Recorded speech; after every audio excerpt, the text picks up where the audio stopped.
Naririto lang ang mga kapanapanabik na mga kaganapan sa FPJ Batang Quiapo.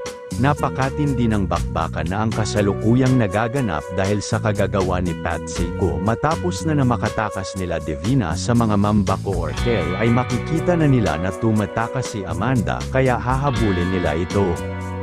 Dito nga ay sinabi ni Amanda habang nakikipagbarilan siya na hindi naman sila Divina ang pakay nila noon kundi si Colonel Suarez, ngunit galit pa rin na sinabi na dito dahil sinira pa rin ng grupo nila ang pasugalan nila ni Tanggol. Samantala itong grupo naman ni Primo ay nanindigan na ayaw nilang umalis, lalo na si Primo hanggat hindi niya nakukuha si Amanda at hanggat hindi nito napag-iigantihan si Augustus, kaya naman mawawala nga si Sir Ko dahil mababaril ito ng mga kalaban. Dito nga ay alam na ni Abby Stores na epektibo ang nagawa niya ng paraan upang hindi na siya mahirapan sa pakikipagpatayan sa mga ito at sila na mismo ang maghahatid sa isa't isa sa hukay. Madaming ang buhay ang mawawala at siguradong isa na nga ito si Amanda dahil ililigtas niya si Premo kay Ate Store.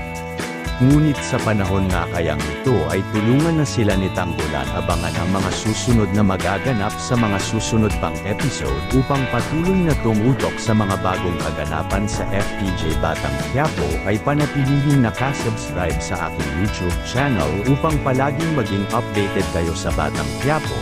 Maraming salamat sa patuloy na pagsubaybay at panunood sa aking channel. God bless.